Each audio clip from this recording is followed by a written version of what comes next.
નમસ્કાર, YNN ન્યૂઝમાં આપનું સ્વાગત છે। સમાચારમાં વાત કરીએ તો BCA ઇલેક્શન મુદ્દે રોયલ ગ્રુપે ચૂંટણી ઓફિસર વરિશ સિન્હાને લેખિતમાં આવેદનપત્ર આપ્યું। ચૂંટણી સ્થળ બદલવા બાબતે રોયલ ગ્રુપે BCA ઓફિસ ખાતે રજૂઆત કરી। હાલના સત્તાધીશોની માલિકીની જગ્યા ઉપર ચૂંટણી યોજવા ઉપર સવાલો ઉઠ્યા છે। નિષ્પક્ષ અને ભયમુક્ત વાતાવરણમાં ચૂંટણી યોજવાની રોયલ ગ્રુપની માંગ થઈ રહી છે। માત્ર બાયોમેટ્રિક નહીં, સરકાર માન્ય ઓળખપત્ર માન્ય રાખવાની રજૂઆત કરવામાં આવી। આધાર કાર્ડ, મતદાર કાર્ડ, પાસપોર્ટને ઓળખ તરીકે માન્ય કરવાની માંગ કરવામાં આવી છે। મતદાર યાદીમાં મૃત સભ્યોના નામ હોવાની આશંકા પણ વ્યક્ત કરવામાં આવી છે। બોગસ વોટિંગ અટકાવવા નામજોગ યાદી આપીને સુધારાની માંગ પણ કરવામાં આવી છે।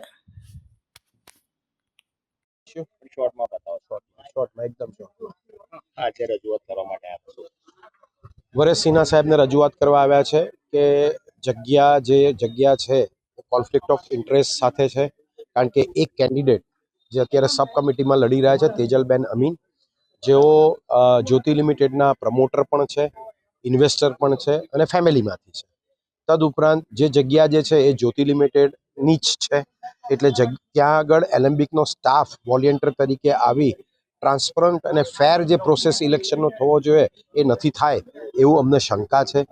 વધારામાં જે લિસ્ટ આપવામાં આવ્યું, મેમ્બર્સ લિસ્ટ, બાયોમેટ્રિક કાર્ડથી એ લોકોએ બધી ડિટેલ મેમ્બર્સની લીધી છે, પરંતુ જાણી જોઈને અમે લોકો સંપર્ક ના કરી શકીએ મેમ્બરનો ફોનથી કે ડિજિટલી, એના માટે એમણે જે લિસ્ટ બહાર પાડ્યું છે એ બી ફોલ્ટી છે, જેમાં કેટલા લોકો ગુજરી ગયા છે એ લોકોના પણ નામ કમી નથી કર્યા, અથવા તો અને એના આધારે બોગસ વોટિંગની શક્યતા રહેલી છે। વધારામાં જે મેમ્બરે ફી ભરી છે એ લોકોના નામ નથી એની અંદર, એવા ઘણા વ્યક્તિઓ અમારી પાસે આવ્યા જેની ફી સ્વીકારવામાં આવી છે અને મેમ્બર્સ તરીકે એમનું નામ નથી આવતું।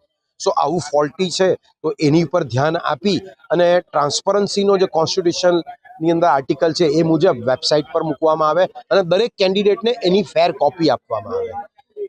એની સાથે સાથે ઘણા બધા મુદ્દાઓ છે જે અમે વરેશ સિન્હાને પર્સનલી મળવા માંગીએ પણ વરેશ સિન્હા સાહેબ મળી નથી શકતા, તો આજે પહેલા ઈમેલ કર્યો, એનો કોઈ રિપ્લાય ન આવતા આજે રૂબરૂમાં મળવા આવ્યા છે। આજે પણ મળ્યા નથી, પણ BCAના સત્તાધીશોની રાજરમત જે છે, બોગસ વોટિંગ થઈને પોતે જીતે એના માટે, એની રજૂઆત આજે વરેશ સિન્હાના જે ઓથોરાઇઝ પર્સન છે એમને મેં કરી છે। વરેશ સિન્હા સાહેબ આવશે ત્યારે અમે ફરીવાર મળીશું, એ અમારા ચોક્કસ।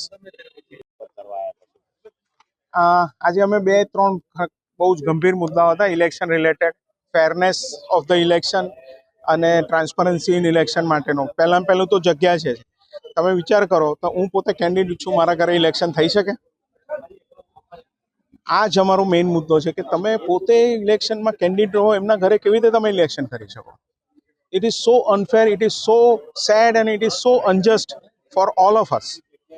એમના જ માણસો ઇલેક્શન કન્ડક્ટ કરાવશે, એમના જ વોલેન્ટિયર ત્યાં ઊભા રહેશે, એવું તો કેવી રીતે ચલાવી લેવાય? આઈ મીન, તમે વિચાર કરો, જે માણસો કાઉન્ટિંગ કરશે અથવા જે માણસો ચિઠ્ઠી આપશે, એ બીજો મુદ્દો હતો કે વોલેન્ટિયર્સ એમના જ હશે ને લગભગ 200 થી 250 મેમ્બર્સ, અમને જે લિસ્ટ છેલ્લું વોટિંગ લિસ્ટ આપ્યું એમાં ડેથ છે એમ ઓલરેડી, અમને ખબર છે એ લોકોને વોટિંગ લિસ્ટમાં કેમ રાખવામાં આવ્યા છે।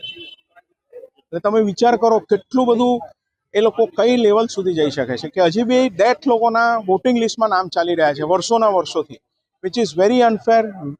ઇલેક્શન કમિશનર, ઇલેક્શન ઓફિસરે કંઈક એના માટેનું પગલું લેવું જ જોઈએ। આ પ્રકારની નીતિ અને એ ના ચલાવી લેવાય, તદ્દન ખોટું થઈ રહ્યું છે। Subscribe now and press the bell icon. Never miss an update.